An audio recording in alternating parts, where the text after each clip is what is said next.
So there is too much emphasis in the mind space on the 3D representations of the soul. Those thought patterns are like an addiction.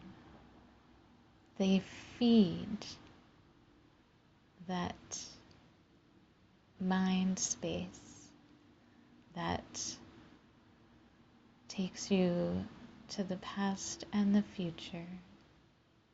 It feeds that ego and the concept of separation, which only exists in 3D perception. You are here to become whole.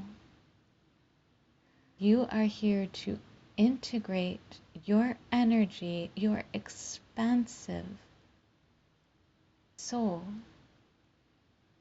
into the physical while incarnate, raising your vibration so that your existence and your experience is on an entirely different level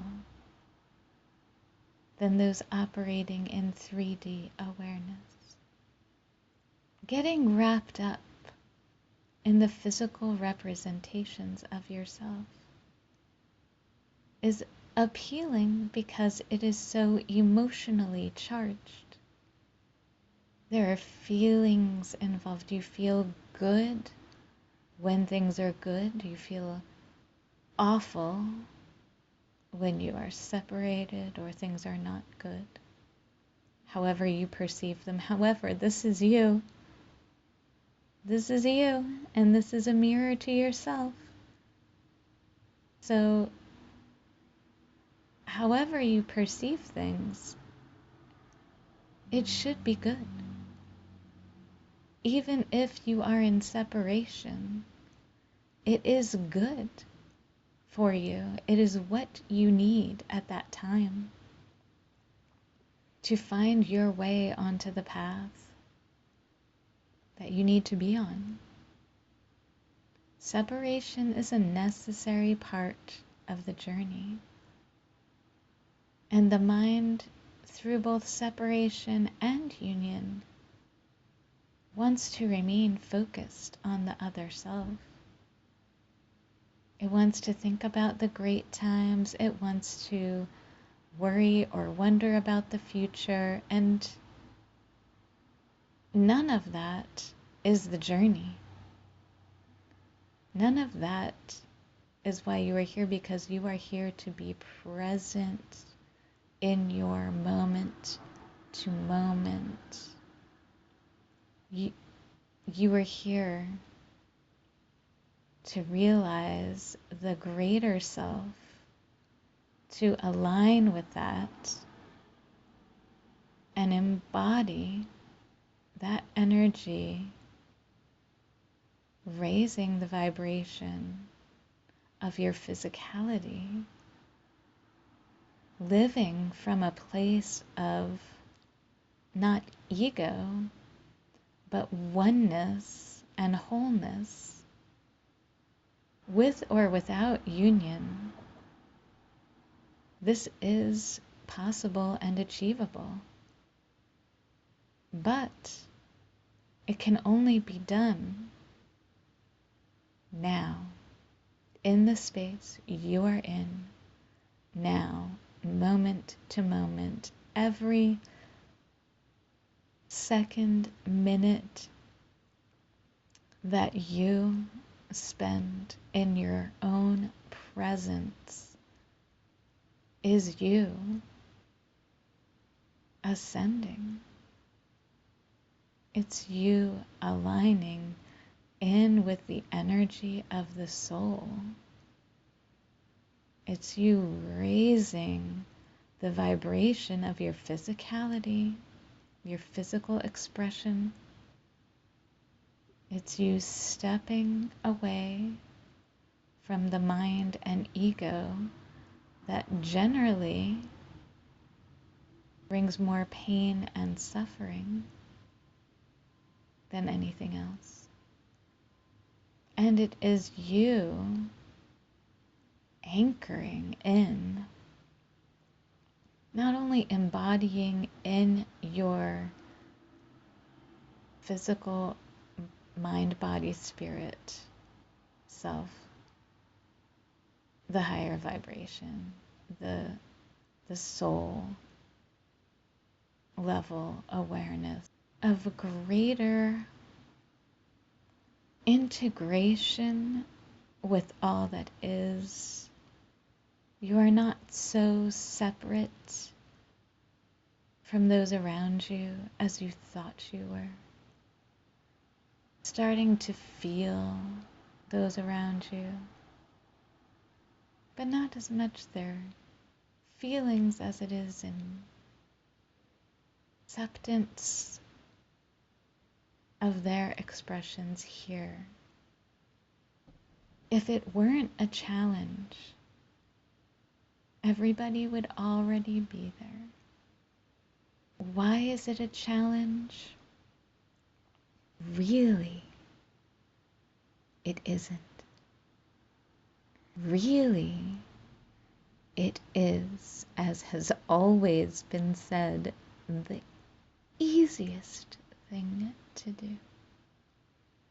How easy is it to just let go of something? How easy is it to just let go of the fork? Let go. Just let go.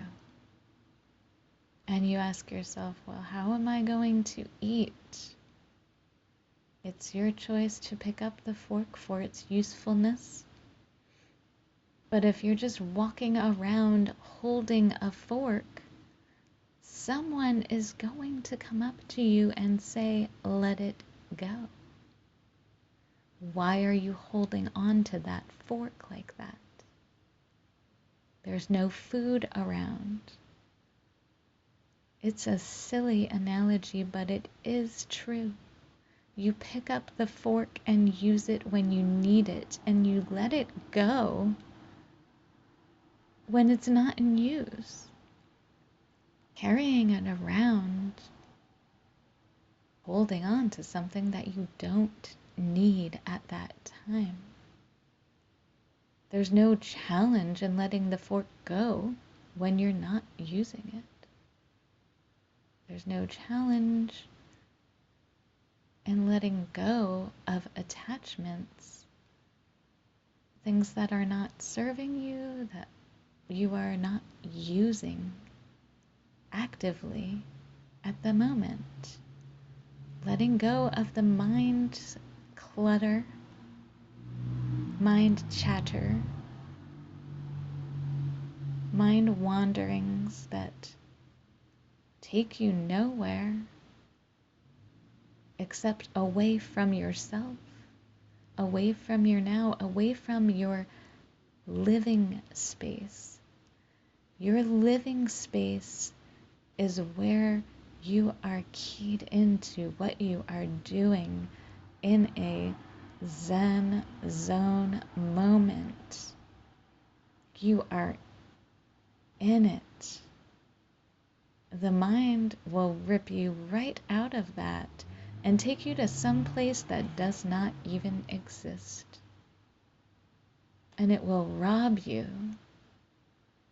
of your living moment if you are not careful. And if you are not able to just let that go. Don't be hard on yourself. You were given the challenge because that's the whole point. That's the whole point. How can you learn the preciousness of something if it's not preciously found and achieved? And the only no one can give this to you. No one can hand this to you. And there's nothing to be handed because it's already in you.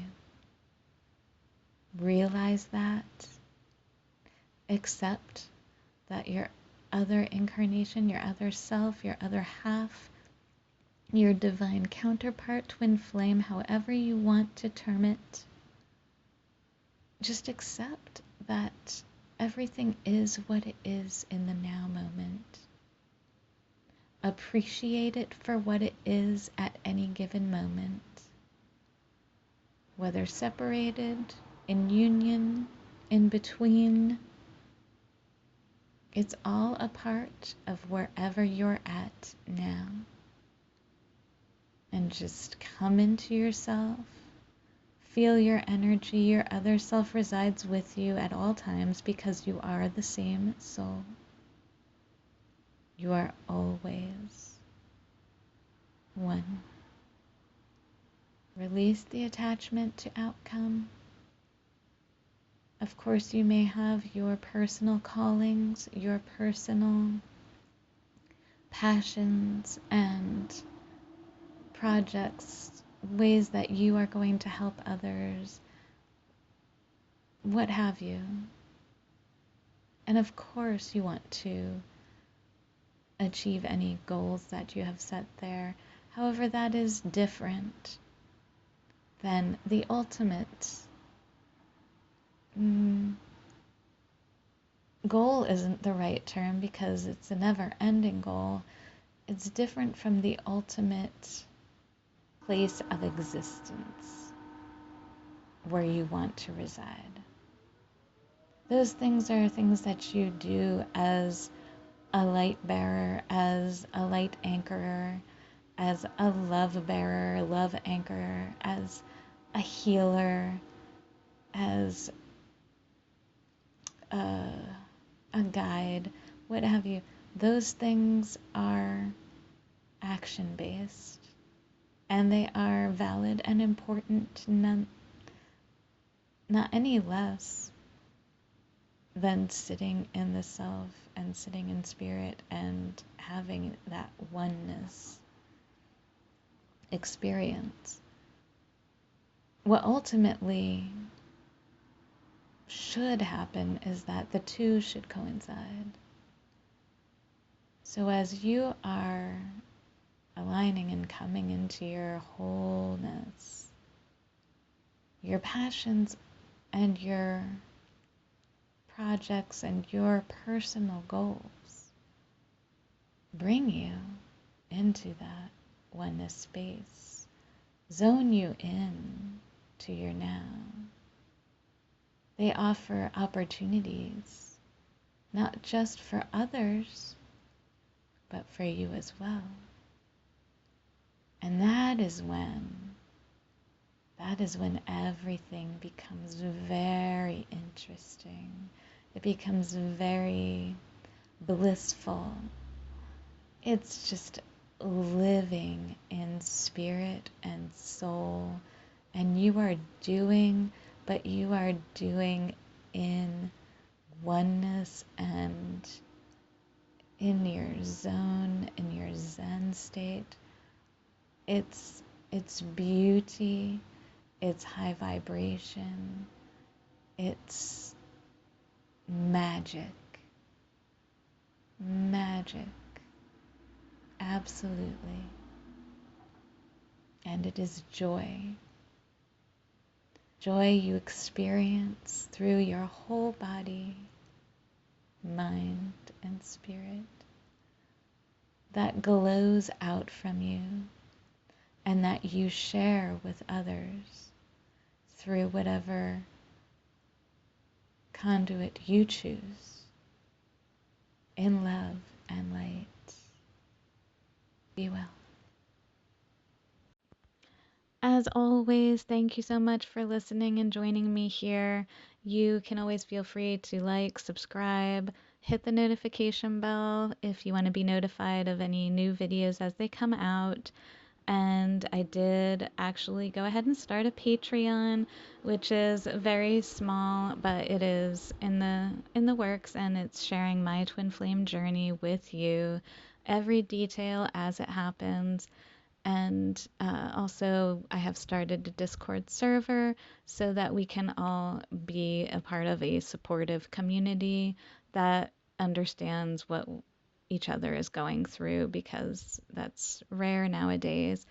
But in the meantime, the link is in the description. It's in my channel bio, and so you can join there anytime that you want to receive more support or understanding, or you want to reach out. You can reach out to me through Discord if you have any need of additional support, and I am available there. So I hope to see you there.